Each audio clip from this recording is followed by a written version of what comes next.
bring back the fucking V12s. While 2023 has been a great year for Nintendo, there are a few games that left a sour taste in the mouth of Nintendo fans. Some games were so bad, people started to enjoy how bad they were.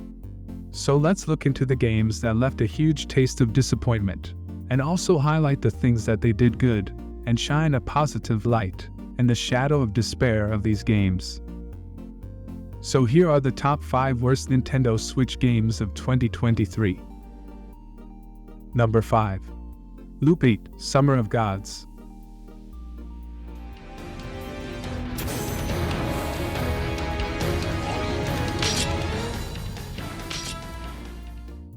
Loop 8: Summer of Gods goes beyond its delightful visuals and nostalgic backdrop to provide a nuanced gaming experience that combines time loop intrigue with the charm of everyday life.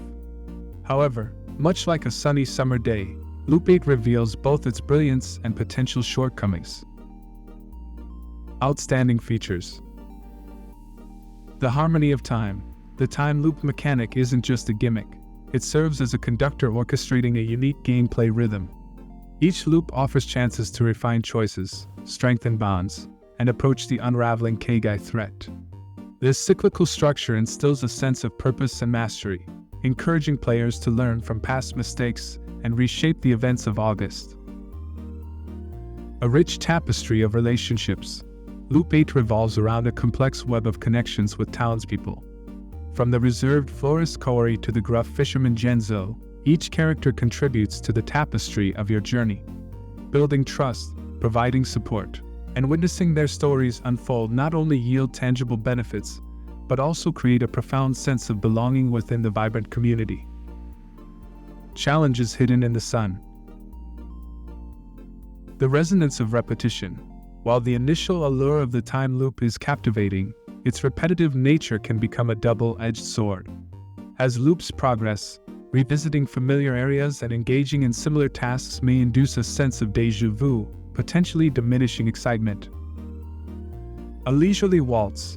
Loop 8 prioritizes character development and slice-of-life elements over a fast-paced narrative. Players seeking a plot-driven, adrenaline-pumping experience might find the unfolding story a bit too relaxed, longing for a quicker tempo to reach a climax. Technical hurdles.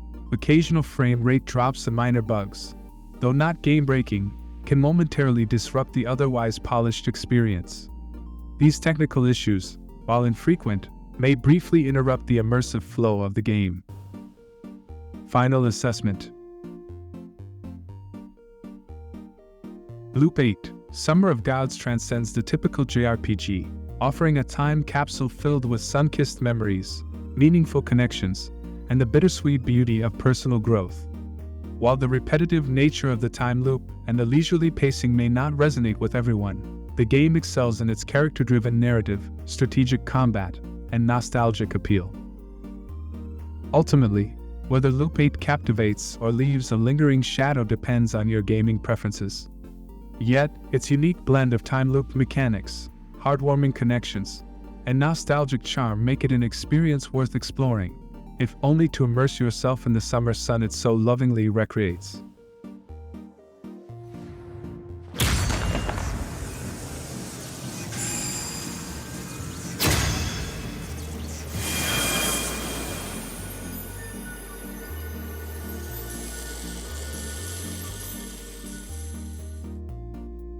Number 4.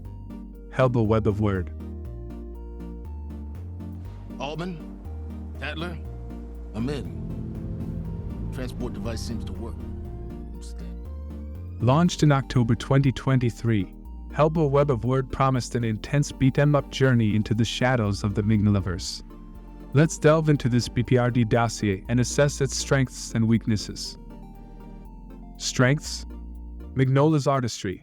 The game faithfully captures Mike Mignola's distinctive comic art style, bringing the world of Hellboy to life with bold lines, dramatic shadows, and grotesque creatures.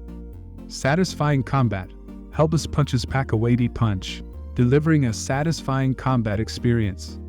The right hand of Doom introduces tactical possibilities for heavy-hitting mayhem, making the brawling engaging. Roguelite variation. procedurally generated levels keep the gameplay fresh, ensuring each word hunt is a unique experience. Constantly encountering new enemy combinations and layouts enhances replayability. Weaknesses? Plot puzzlement. The original story within the Mignoleverse struggles to match the captivating storytelling of the comics, feeling disjointed and lacking the emotional depth of iconic Hellboy arcs. Gameplay repetition. The roguelike structure, while promoting replayability, can lead to monotonous brawling. Revisiting familiar environments and encountering recycled enemy spawns may become tedious after a few word hunts. Technical setbacks. Frame rate drops and occasional glitches disrupt the smooth flow of combat and exploration. These technical issues can be frustrating, particularly in a game reliant on fast-paced action. The core issue? Hellboy Web of Words' primary downfall lies in its inability to translate the essence of the comics into the gameplay. While the art style and combat mechanics are commendable, the narrative lacks the depth and emotional resonance that defined Hellboy's enthralling adventures. The repetitive nature of the roguelike structure, coupled with technical problems, further diminishes the game's appeal. For devoted Mignola enthusiasts, Hellboy Web of Word provides a satisfactory brawling experience with the signature visual flair. However, the repetitive gameplay, weak plot, and technical challenges are challenging to overlook.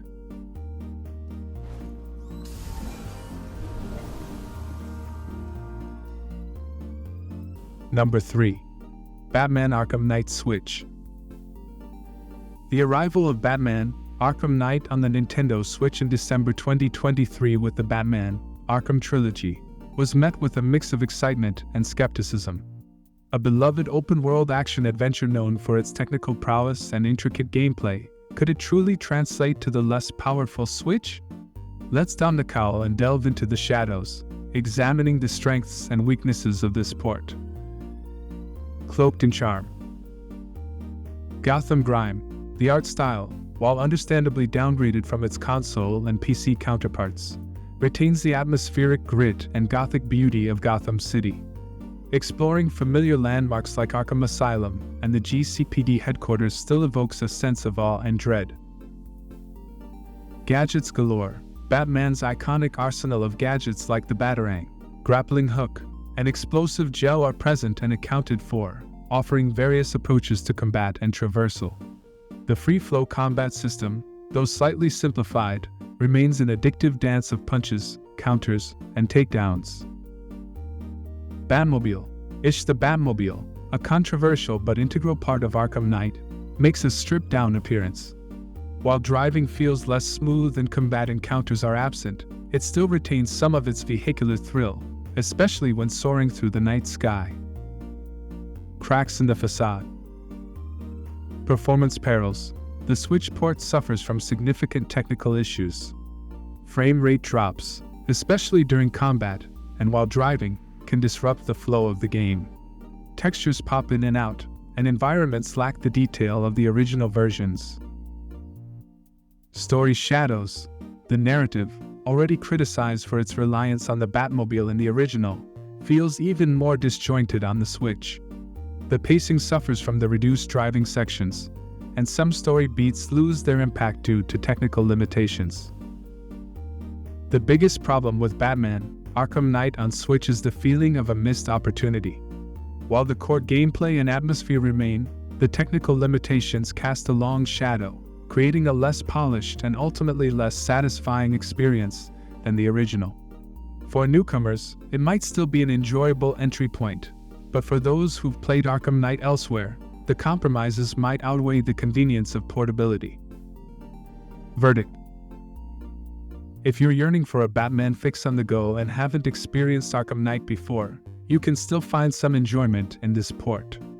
However, be prepared for technical hiccups and a less than stellar version of a once shining star.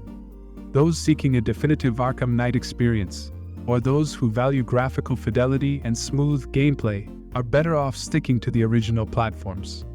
Or you could stick to playing Arkham Asylum or Arkham City. Number 2. Gargoyles Remastered.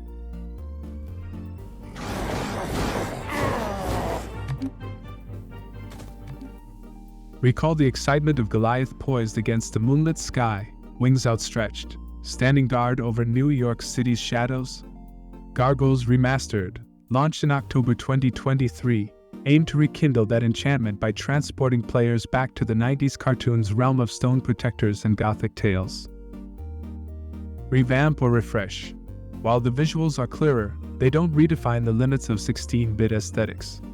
Numerous animations seem rigid and reused, giving the impression that the remastered label leans more towards a refined port than a complete overhaul. Level design hiccups. Some levels heavily rely on repetition and backtracking, leading to frustration rather than encouraging exploration. The platforming, though acceptable, lacks the inspired precision found in classic side-scrollers. Combat falters. Despite its flashy appearance, the combat lacks depth and variety. Enemies often feel resilient, and Goliath's moves, initially enjoyable, become monotonous quickly. The absence of meaningful boss encounters further detracts from the combat experience. Brief soar, high cost. Completing the campaign takes roughly 5 hours, which feels short for a full-price title. Combined with the absence of significant new content or replay value, the asking price may be challenging to justify. Gargoyles Remastered is a mixed bag. Devoted fans may find solace in the nostalgia and faithful adaptation of the source material, potentially overshadowing the game's shortcomings. However, for newcomers or those expecting a substantial modern upgrade, the repetitive gameplay, lackluster level design, and brief campaign might leave you grounded.